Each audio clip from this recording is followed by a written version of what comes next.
কাপি sir আমার challenge দিচ্ছে 20 minute diagonal running করার জন্য। যদি ডায়াগোনাল রানিং আমি কমপ্লিট করতে পারি তাহলে নেক্সট ডে কন্ডিশনিং ট্রেনিং কী হবে তার শিডিউল দেবে। দেখা যাক 20 মিনিট কমপ্লিট করতে পারি। হবে না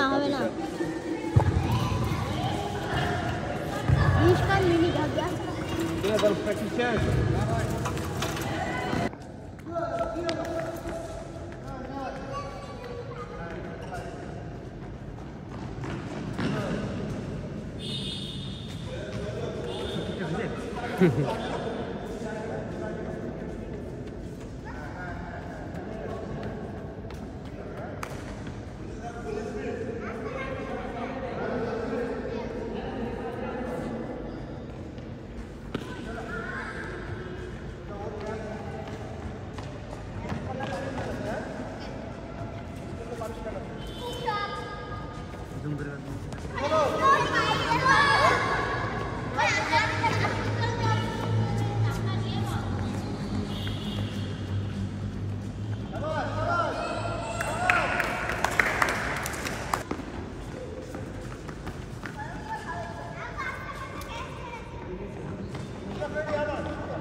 হাত লম্বা বেশি বড় আর প্রস্তুত নাই।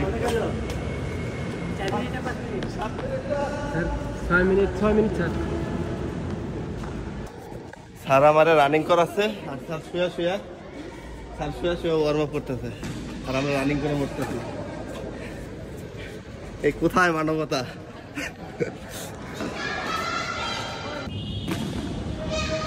আমি ডায়াগোনাল রানিংয়ের জন্য যে মাঠটা রেডি করছি সেটা হলো 18/33, 18 মিটার প্রস্থ আর 33 মিটার দৈর্ঘ্য। আর এই রানিংয়ের নিয়ম হলো গিয়া কোনাকুনি দৌড় দেওয়া। এই কোনা থেকে ওই কোনা পর্যন্ত ফার্স্ট রান হবে, দেন ওই কোনা থেকে ওই কোনা পর্যন্ত জগিং। এইভাবেই কন্টিনিউ 10 মিনিট রানিং।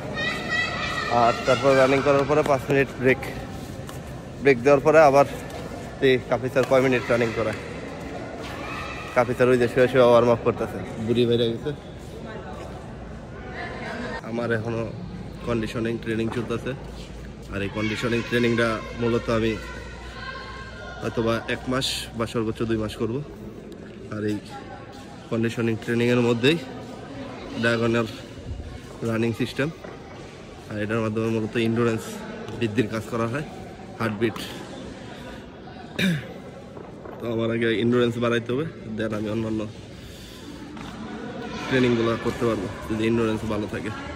তো দেখা যাক এই ডায়াগোনাল ট্রেনিংয়ের পর কাফি স্যার কি ট্রেনিং করায়। আবার 10 মিনিট তার আজকে আমার মারবে।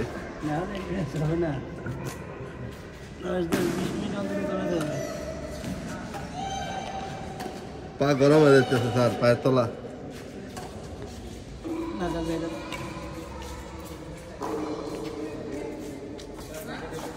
তো আবার 10 মিনিট রানিং করা লাগবে। তাহসিন